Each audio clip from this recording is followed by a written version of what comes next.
के पास रहता है, तो आप बताओ, क्योंकि मैं दादी के पास रहती थी और मैं छोटी थी, तो कोई भी चीज़ होगी तो मैं अपनी दादी की ही साइड लूँगी ना, मैं किसी और की साइड तो नहीं लूँगी।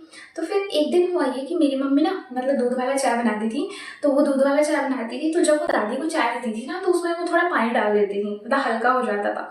तो मैंने वो चीज़ एक बार देखी थी, तो मैंने वो चीज़ अपनी दादी से कही थी कि दादी ऐसा करती हैं। तो ऐसे मेरी मम्मी में दादी में कोई चीज़ का बहस हुआ, तो दादी ने मम्मी को बोल दिया कि तुम तो ऐसा करती हो। फिर मेरी मम्मी का स्टेटमेंट था, मतलब झगड़ा मम्मी और मेरी दादी में हो रहा है, एंड मेरी मम्मी का ये स्टेटमेंट था मुझे, मेरे लिए, कि अरे तू तो नागिन है, नागिन है तू तो। फिर दादी ने कहा कि तुम ऐसे कैसे बोल सकती हो अपने बच्चे को, तो मेरी मम्मी का स्टेटमेंट था। तो दादी ने मेरे कहा कि तुमको क्यों प्रॉब्लम है इससे, तो मेरी अरे बाप रे बाप, ये क्या है भाई?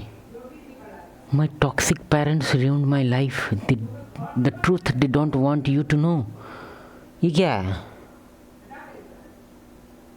एंड वहीं मेरी दूसरी बहन के लिए प्रिंसेस ट्रीटमेंट था। लाइक हमारे घर पे सब्जी बनती थी, कोई स्पेशल सब्जी बनती थी, तो मेरी बहन सुबह खा के जाती थी, उसके लिए दोपहर के लिए रखा जाता था, वो टिफिन में लेके जाती थी, शाम के लिए भी रखा जाता था। वहीं पे मुझे सुबह मिल जाता था और एक बार और कभी मिल जाता था।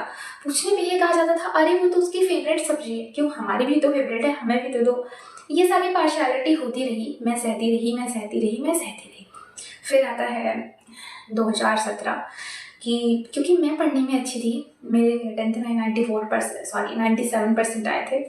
एक और बात, 10th का परसेंटेज में हम बिलीव नहीं करते हैं, 12th का बताएगी तो शायद सुनने लायक भी होगा।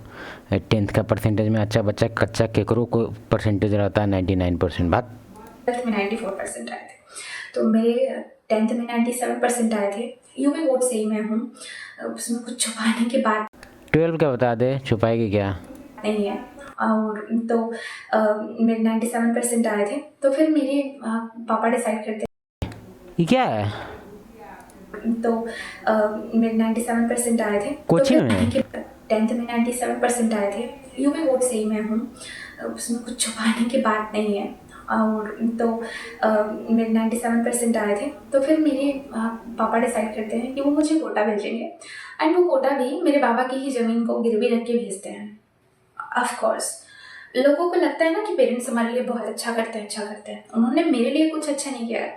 ऐसे। हाँ, ये इस बात पे हम हो सकता है एग्री कर ले, क्योंकि एक्चुअली इसके पीछे थ्योरी ये है ना कि सर्टेन एज के बाद ना पेरेंट्स का जो रेस है, पहले वो खुद घोड़ा थे, अभी तुम अपने उम्र में तुम खुद घोड़ा है, तुम अपने रेस के लिए तुम खुद दौड़ेगा, और तुमको खुद मतलब एक तरह से compete करना पड़ेगा अपने, क्या बोल सकते हैं उसको, इज्जत के लिए, ठीक है। लेकिन सर्टेन एज हिट करने के बाद, फॉर एग्जांपल अगर इसके पापा 50 में होंगे, ठीक है, 50 51 52 साल होगा इनका उम्र, तो वो अपना जो उनका अचीवमेंट है, अब उस लेवल का इज्जत नहीं बढ़ाता है उनका। अगर वो बोल दिए कि 4 गो फैक्ट्री खरीद लिए हैं, तो उस लेवल का इज्जत नहीं बढ़ाएगा। जब सामने वाला कोई बंदा बोलेगा कि मेरी बेटी नीट निकाल दी, डॉक्टर बन गई, MBBS हो गई, तो इनका 4 फैक्ट्री एकदम भितरामपुर चल जाएगा। कहने का क्या सेंस है? कहने का सेंस है कि पेरेंट्स का जो इज्जत है वो हैंड ओवर कर दिया जाता है, मतलब एक तरह से पेरेंट्स का अब इज्जत जो है वो लोग संभालते हैं, उनके बच्चे।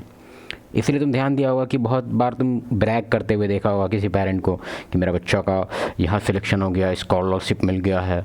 क्यों करते हैं वो ब्रैग? वो बच्चों के लिए नहीं करते हैं, वो अपना एक तरह से बच्चा ही उनका रिप्रेजेंटेशन कर रहा है बेसिकली, कि एक तरह से घोड़ा है और घोड़ा पे एगो टैग लगा हुआ है नंबर, और ये नंबर इन्हीं का है।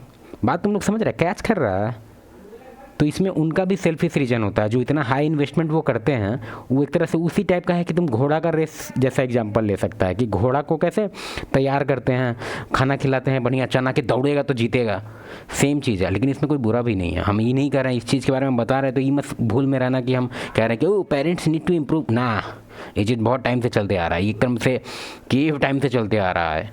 सबको मन रहता है कि मेरा बेटा राजा बन जाए या कुछ बड़ा अचीव करे, ताकि हमको भी कोई बोले कि अरे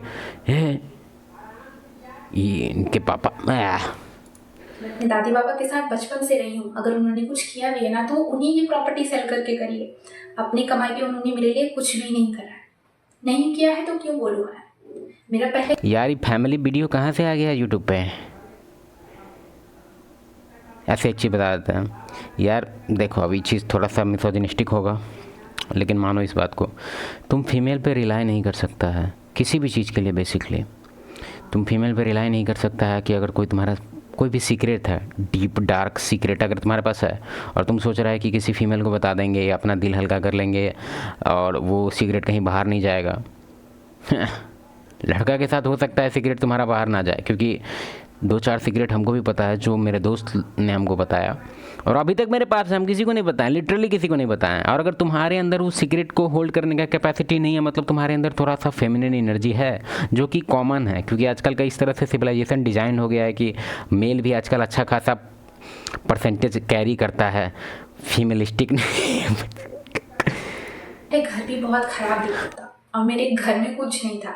आज के डेट में मेरे घर में A to Z जो भी सामान है ना, वो मेरा किया हुआ है। मैं इसको ऐसा एहसान नहीं करती हूँ, ठीक ना वो एहसान कर रही है तू। चलो कोई बात नहीं, इसका वीडियो हमको लगा कुछ सेंस बनाएगा, ये सेंसलेस वीडियो है, चलो कोई बात नहीं।